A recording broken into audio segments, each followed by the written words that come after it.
Hello my dear students, I welcome you again to CMI's online classes. In today's class, in this video, we are going to start chapter 2 of our English grammar, subject and predicate for the students of standard 7. That means in this video, we are going to understand subject and predicate with their definitions and examples. Understood? So we have to understand what are subject and predicate. So how to identify subject and predicate in sentences. See, what are the kinds of subject and predicate. Understood? So at first we will start with the definition of subject and predicate. See, subject and predicate are the parts of sentences. Subject and predicate are the two parts of sentences. That means we can divide a sentence into two parts. That is one subject and another predicate. Every sentence can be divided into subject and predicate, whether the sentences are of any kind. Understood? So, first we have to understand how to identify subject and predicate with the help of the definition of these subject and predicate. See, what are subject and predicate? At first, what is subject? See, subject is a part of a sentence. As I have told you that both subject and predicate are the parts of a sentence. So, we have to understand the definition in this way, like subject is a part of the sentence about which the sentence is written. Okay. So, the words, we can say the words here, these words may be the noun or a pronoun, okay, or a group of nouns, or the other phrases that go along with these nouns, that qualify these nouns. So, these nouns about which we write the sentence is subject. Subject can be a noun or a pronoun. Okay. Or we can also use some other words that we use along with these nouns whenever we write a sentence, and that also come along, can be treated as the subject of the sentence. So how? We will see the examples also. So I want to make you clear about the definition of the subject. Subject is that part of the sentence about which the sentence is written. Okay. So what is that part of a sentence? That part of a sentence can be a noun or a pronoun, or a nouns or pronouns. Okay. So subject is a noun or a pronoun. Subjects are nouns or pronouns about which the sentences are written. Clear? Understood? Now, then what are predicate? What are predicates? What is predicate? See, predicate is that part of a sentence that tells us something about subject. Okay. That means about subject we write the sentence, about subject we write the sentence, and in sentence whatever we speak about the subject, that is predicate. And verbs are the main part of the predicate, because with the help of the actions we write something more about subject. Okay. With the help of the state of being of the subject, with the help of the position of the subject, with the help of the action of the subject, we express more about subject. So these part of the sentence that tell us something more about the subject, that give us something more information about the subject, is predicate. Okay. Understood? So So predicate is that part of the sentence which tells us something more about subject. Clear about the definition now? Now let us see some examples of subject and predicate.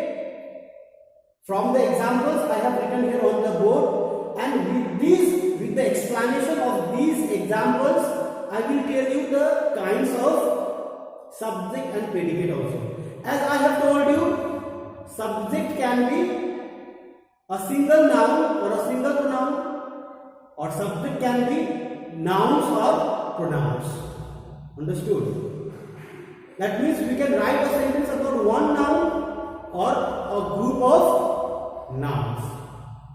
Understood? So, based upon that, depending upon that, how we have written the sentence. Is the sentence about single noun or the sentence is about more than one noun? Depending upon that, we have the kinds of subject also. Subjects are of two types. One is compound subject and another is simple subject. Okay, understood? Simple subject means if the sentence is about a single noun, it doesn't matter if other words are also written here along with the single noun to qualify them here, but they can be treated as only one noun is used as a subject. Okay, but if we have used more than one noun, if the action or the words written on the sentence that play the main part of the predicate, if we have more than one noun, more than one pronoun, that means more than one subject to perform the same action in the sentence, and these subjects, these nouns or pronouns are joined with conjunctions, then these nouns or these pronouns or these subjects can be treated as compound subjects. In the same way, I told you that verbs are the main part of the predicate. Okay, so if the subjects perform one action only in the sentence, that is the simple predicate. Okay, because if the compound subjects are also there, but if the compound subjects are also only performing one action, then it is simple predicate. But if the subject is simple or compound, but if whether the simple or compound subjects are performing more than one action, that means more than one finite word, more than one main word is used to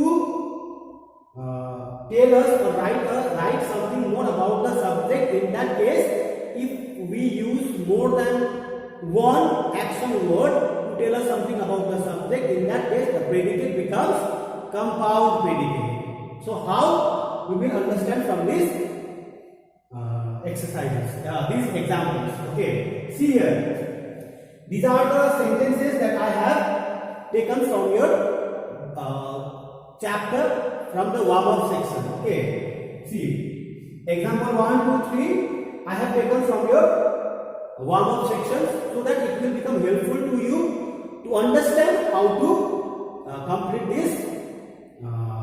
complete that exercise, warm-up section. Okay, see here, it is written there, you have to complete that warm-up section by putting subjects in the given spaces. Okay, so it is given here in number 1, dash like soccer and cricket. Okay, dash like, you have, see, V1, that means plural word here. Okay, plural word here, that means if the words are plural, we have to, the noun should be plural, that means subject should be plural. Okay, so I have written here Raju and Rohan. We have two subjects here. Okay, we can also simply write boys. Okay, if I write boys only, it will be only one subject, one noun here. But I have put two nouns here. to make you understand the kinds of subject. Raju and Rohan like soccer and cricket. That means Raju and Rohan both like soccer and cricket. Okay, here we have only one verb. Okay, one verb. Now see here, guests in the party were talking in the corridor. See, in your exercise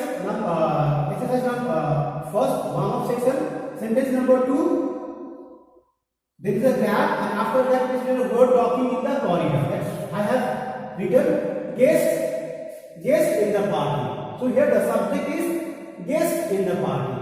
If you want to see the actual subject is guest here. But in the party is also something that goes along with the guest, which is the subject. So as a whole, this phrase in the party can also be taken with the subject guest. So these all group of words, guest in the party, should be treated as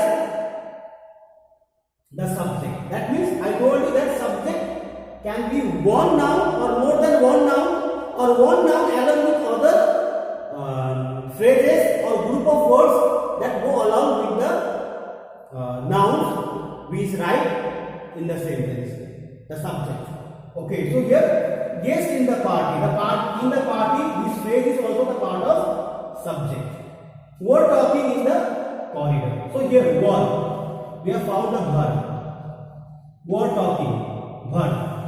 So all these sentences are assertive sentences. So here we have, it is very easier for us to identify subject and predicate in assertive sentences.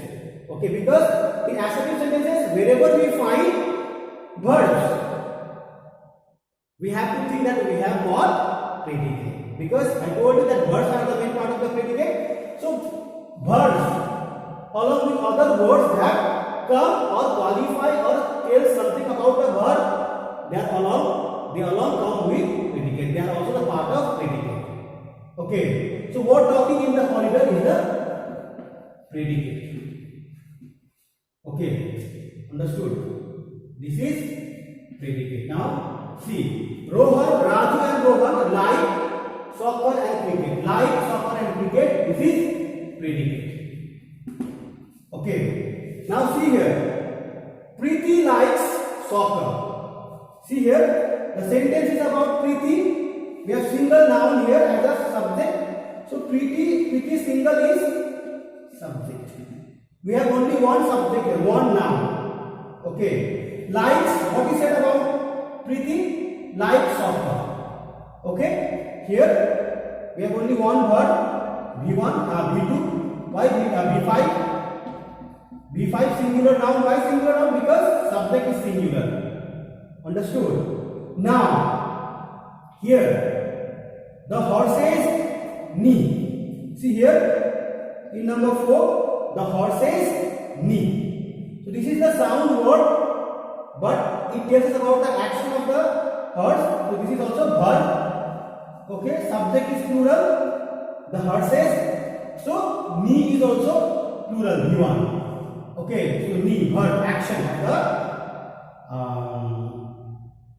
subject. That action is also something that tells us about the subject. So verb, if alone verb is also there, that tells us something about the subject, and that is also the predicate. If alone verb, the verb alone can also stand as predicate. Understood? And stand as predicate. Now see here. Example number 5. The dog barked. See, two times I have written bark. The dog barked loudly at the stranger. The sentence is about the dog. The dog is subject.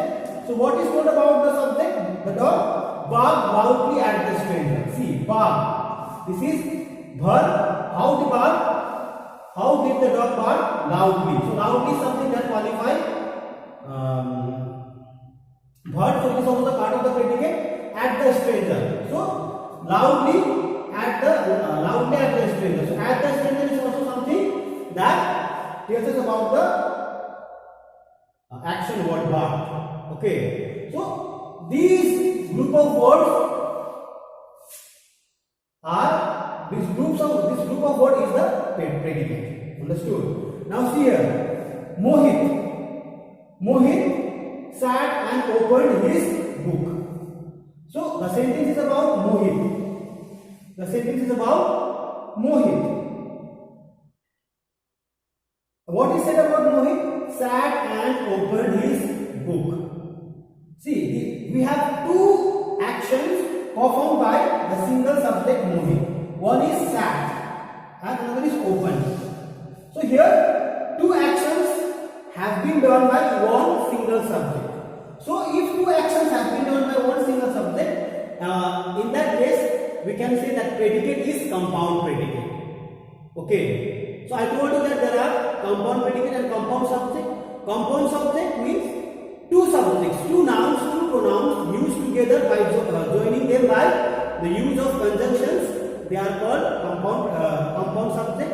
And in the same way, two actions, two verbs performed by the subject. Whether the subject are singular or plural, simple or compound, but two actions, if two actions are performed by the subject, then two actions joined by conjunctions, they are called compound predicate. Understood? See here, Raju and Rohan like soccer and cricket. See here, we have only one action word, one main verb. So here, subject is, the predicate is simple predicate. But if you see the subject Raju and Rohan, okay, the sentence is about Raju and Rohan, two nouns. We have two subjects here. So this is compound subject. Compound subject. See, guests in the party were talking in the corridor. So we have only one, actually only one main noun as the subject, but in the party is also the phrase that goes along with the subject. But actually we have only one noun here. So here we have only simple subject and were talking in the corridor, simple predicate. We don't have any compound subject and compound predicate here. Okay. Now Preeti likes soccer. Preeti likes soccer. See, subject is about Preeti, single subject. So simple subject, likes corridor. Single action word, simple predicate. Now the horse is knee. So here the horse is only one subject is there, one noun is there used as the subject. So simple subject. Okay. Now knee, we have only one action word here, a verb alone, that is used as the predicate. So here also simple predicate. Okay. Now here, the dog barked loudly at the stranger. The sentence is about the dog. The dog is the subject here, single subject, so simple subject. Bark loudly at the stranger. We have only one verb here. Okay, we do past tense. Bark. Only one action has been done by the subject. The dog barked. So bark is only one action that is done by the subject. So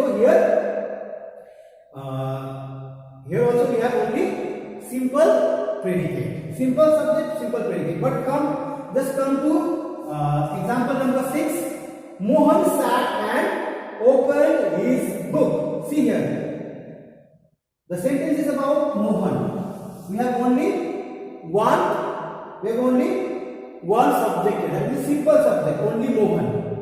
Okay, but if you see, Mohan is a simple subject, but if you see the predicate, sat and opened his book. So here we have two actions performed by the single subject Mohan, sat and opened. So we have two action words, two words performed by single subject. So it is compound predicate. Okay. To become a compound predicate, subject has to perform more than one action. And to become compound subject, the sentence must be written about more than one noun or pronoun. Okay, so we can also make this last sentence, rewrite this sentence with compound subject like Mohit and Rohit. Mohit and Rohit. If I write Mohit and Rohit, it becomes compound predicate, a compound subject. Okay, Mohit and Rohit, compound subject. Sat and opened their, in place of it will be there. Sat and opened their books. In place of book it will become books. Okay, so here subject also becomes predicate, subject also becomes compound and predicate also becomes compound. Okay, so to conclude this explanation, we have to understand again, subject can be a single noun, a single pronoun, or more than one noun or more than one pronoun. Or subject can also be one noun along with other phrases. Okay, if the sentence is about more than two nouns, more than one noun, then it is compound subject. But the subject has to be joined with the use of conjunctions. Okay, now about predicate. Predicate is identified with the subject if identified with the presence of verb. Verb is the main part of the predicate, because with the help of actions which can we can tell something more about subjects, action, state of being, possession. Okay, any word. But if to identify the compound predicate, subject has to perform more than one action word, one action. Okay, if the same subject performs or more than one subject perform more than one action word, then the predicate is also the compound predicate. Okay, or the other words that qualify the verb can also be treated as the part of the predicate. So I hope you have understood the subject and predicate from my explanation. I hope now you are able to do exercises from your book. So my dear students, in this video we understood subject and predicate with the definitions, with the help of examples also, and we also understood about the kinds of subject and predicate. In our next video on the same chapter, we will discuss more about the subject and predicate, how to identify subject and predicate in different sentences. We know there are different kinds of sentences. Okay, like according to function we have 4 main kinds of sentences, and it is not easier for us to identify subject and predicate in each kind of sentence. Like here we all have the sentences in assertive sentences are assertive sentences, so it is easier for us to identify subjects in assertive sentences. But as well as if we come to identify subjects in imperative sentences, subjects in interrogative sentences, subjects in exclamatory sentences, it becomes little tougher for us to identify subjects and predicates in these all kinds of sentences. So in our next video, we will discuss how to identify subjects and predicates in imperative sentences, in interrogative sentences, and in exclamatory sentences. But till now, whatever the explanation I have made to identify subjects and predicates, kinds of subjects and predicates, I hope you are able to do exercises from your